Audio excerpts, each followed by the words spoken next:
Hi and welcome to another gaming video, and in today's video I want to talk about the PS4 Pro Pro. Well, actually that's the PS5. So I saw in a comment recently on YouTube describing the PS5 as a PS4 Pro Pro, and it kind of stuck with me. So the PS5 is a powerful beast, but it just cannot shake, or it took a very long while to shake off the PS4 because the PS4 was such a beast. Even Sony didn't want to alienate its user base.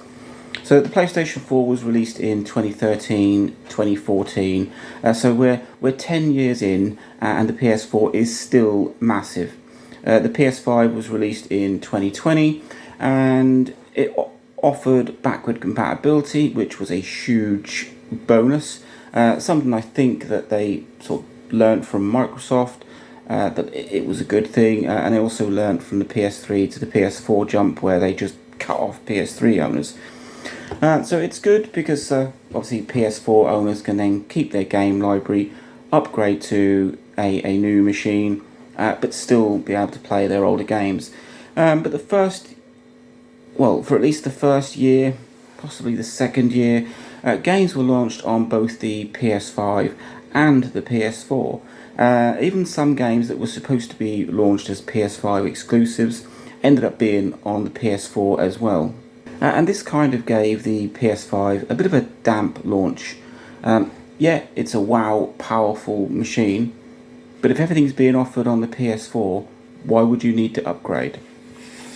So 4 years into the PS5 life, and speed has started to pick up. There are a lot of PS5 only games, and the PS4 is starting to tail off, but it's still there. It's still kicking about. It's still holding on to the PS5's tail and dragging it down a little bit. So calling the PS5 a PS4 Pro Pro, yeah, kind of makes more sense. It's a PS4 Pro with more oomph. That makes it a Pro Pro. If we apply that naming convention to the Series X from Microsoft, then you end up with an Xbox One X, because the Xbox One X was the equivalent of the PS4 Pro, and then you've got the Series X, so you've got the Xbox One XX. Anyway, in all seriousness now, the PS5 is doing well, especially in a fairly sort of stagnant gaming market.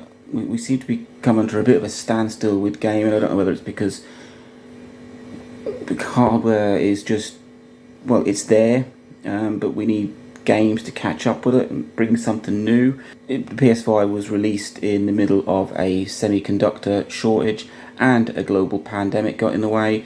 So you can kind of understand that the sales are a bit slow, but it actually, sort of for the first year, it was on par with the PS4 launch, so it did pretty well.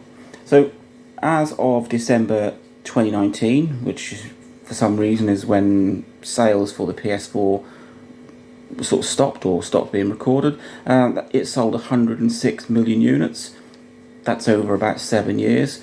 With the PS5, as of December 2023, it sold 50 million units, so that's over about 4 years. So it's doing well. Apparently it is outselling the Series X. We all know that Microsoft have some issues. And so perhaps the launch of something like GTA 6 will really sort of widen that gap between the PS4 and the PS5, because GTA 6 is going to be a PS5, Xbox Series X exclusive. I'm not even sure if the Series S will run it, but we'll see. That's due for a 2025-2026 release.